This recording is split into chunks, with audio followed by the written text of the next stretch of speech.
Welcome back to the Mike and Duke show. I'm Duke.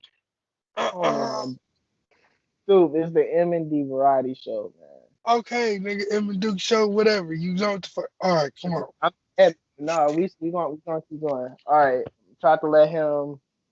I tried to let him do the intro for the No, first you time. better not post this fucking Ready? video. He ain't there yet, so I'm gonna bury him on the show right now. Well, this is the M&D Fuck Variety out of Show. here. This is the M&D Variety Show, and well, If you think sorry. you gonna post this, I'm gonna just cuss through the whole. If you try to Hey, even post hey, this, I'm hey, gonna we cuss through don't even the whole got thing. hey, YouTube ain't gonna monetize us anyway right now. We so small, so I don't really care. Go ahead, let.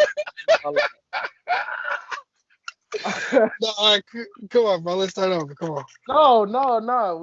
We keep going. Today we No, going. we're not doing that, bro. No, hell no. We can't do that for our second show. You crazy as hell. Start over. Hey, it's gonna draw money, man. Controversy creates cash, man. You already know how that is. Come on, Man, man. We gonna it's keep like this going. concert. All right, come Hey, on, start over. come on, dude. Also, no, we cannot use that, bro. Hey, I'll upload this, man. I ain't playing. Nigga, this is only our second, bro. No, we gotta wait. In order to do some shit like that, we gotta be deeper into our motherfucker. Hey, we gonna get subscribers now. Nigga, not by this bullshit.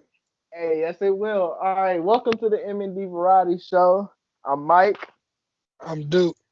and today, man, we clowning, and we just gonna do a little random talk today about wrestling, which is still a thing, by the way. So we're gonna talk about our memories of wrestling to now to back in the day. So what you got for us right now, dude? All right, so I'm gonna start off with an older match. I'm gonna go 2006 No Way Out. That pay per view, that stuff was crazy, man. So I'm gonna start with the cruiserweights because that match was insanely crazy. All the cruiserweights that was in that match, and Gregory Ham. I know people don't remember this guy because they don't even show the cruiserweights no more. But he was the truth back then, and he literally beat the whole division, bro. I'm talking about like he outsmarted because he wasn't just like the tearing people up through the match.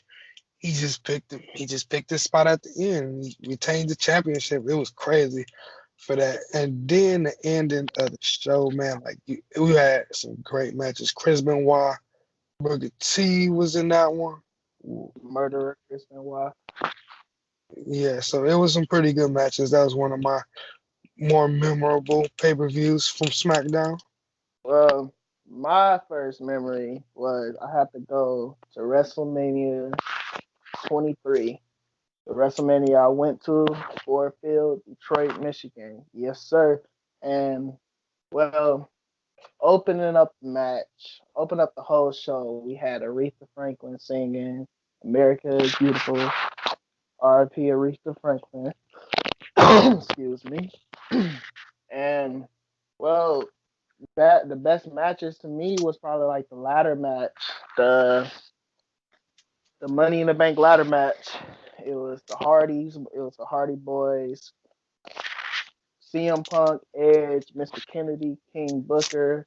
It was just a great match. They had the one spot where Jeff Hardy climbed to the ladder outside the ring and did a leg drop through it on Edge through a ladder, and you hear the crowd holy. I ain't gonna say it, but holy.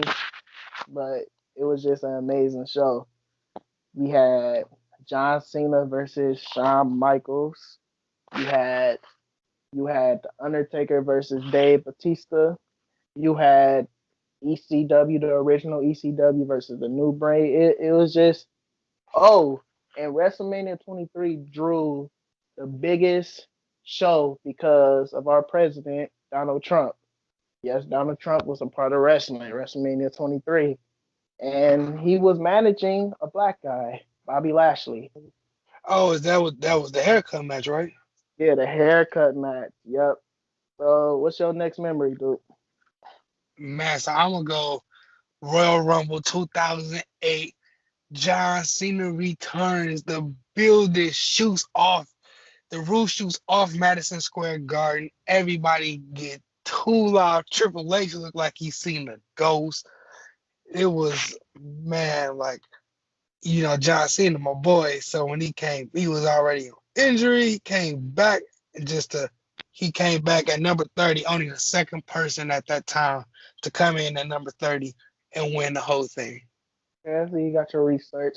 And reason why like it was such a shock that John Cena returned was because he was out with injury and they didn't expect him to come back to a very long time. But one of John Cena's nicknames is Superman, and he came back and just came back. My Yeah, next, electrifying. okay, what you say? It's electrifying, dude. Little mini rock. My next match that I want to talk about vengeance. The vengeance I want to talk about is vengeance. It's the vengeance with Vengeance 2005. One of the first Hell in a Cells I ever watched was between Triple H and Batista. Now, I remember when I was little watching this match, and that's when they had Evolution. Randy Orton already been kicked off the group, but it's been speculation that Batista was going to leave. Then all of a sudden, when Batista won the Royal Rumble, he had to choose between SmackDown and Raw. Evolution wanted him to go to SmackDown, and To then take all of that title. yeah, so they can both own. So Evolution can run both SmackDown and Raw. Then all of a sudden, Batista had his thumbs up, and then put him down. Then the whole crowd just popped. Batista clothesline, Triple H, and not power bomb, spine busting him. No, it was a Batista bomb due to not due to little contract table signing. And one thing about Triple H and Batista, I believe Triple H, I think Batista is the only person that Triple H put over. Like for real. Triple H beat beat almost everybody. But something about Batista always win the match at the WrestleMania and at the Vengeance pay per view. It was just a great Hell in a Cell match. They even brought a barbed wire steel chair. It was just an amazing show. The show wasn't all that great. Vengeance 2005 because you had the Kane and the Edge with the leader love angle, but you know what you got for us Yeah. next, Luke? So I'm gonna come to a newer match, 2017 SummerSlam Fatal 4-Way. Brock Lesnar gets manhandled by Braun Strowman, put through a table, carted off, and came back and still won the Universal Championship. Like SummerSlam 2017 was electric. It was crazy. Like just think about it. I don't even like Brock Lesnar, but you gotta respect that dude. Like he got put through a table, two of them. He came back. He came back and still won his championship. Like a regular man would have just been carted off. Yeah, Brock Lesnar. Speaking of Brock Lesnar, another memory that I remember was when he returned to WWE. Like I've never in a million years thought we'll ever see Brock Lesnar return, and he came back and came and just F5 John Cena, and that brought me back into wrestling. Yeah, so that SummerSlam match was amazing because they had my boy Samoa Joe, Braun Yeah, Strowman. Samoa Joe. I've been watching Samoa Joe since TNA with his match, 5-star match against Christopher Daniels and AJ Styles. Phenomenal match, no pun intended. My next thing that I want to talk about, which is another Brock Lesnar moment, was when he beat the Streak.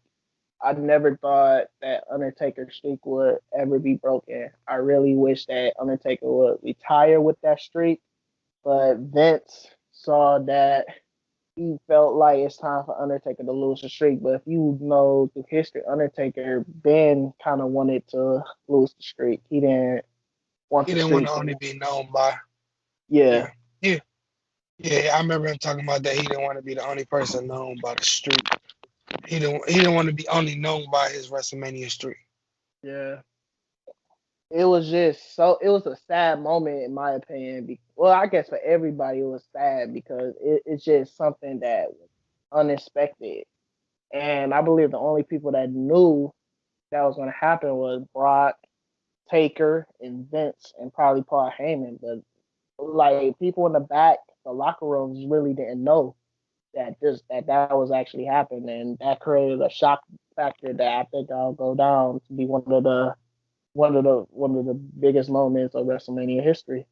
So since we talking about Brock Lesnar, I know this is just a random thought. So what you think about him as a champion, man? Because I don't really like him as the Universal Champion. He's a part-time dude. He's never really there. Like you want to see a champion fight, he don't have to put the title on the line every week, but he should at least have participate in Raw at least every week, at least show his face like every superstar who's been champion, who always there. Like Brock Lesnar comes whenever he feels like it. He wrestle whenever he feels like it. Like they made my boy Roman Reigns vacate the title so you could have a part-time champion. Yeah, but Brock is Brock. Brock is Brock. Another match that I would like to talk about is No Mercy 2002, the the tag team match between Kurt Angle and Chris Benoit, and versus Rey Mysterio and Edge. That was just, I'll say that's the greatest tag team match of all time. It was just high spot after high spot. It was this one spot where Edge just threw Rey Mysterio at Kurt Angle and he did a flip off the top rope. It was just amazing. Which Okay.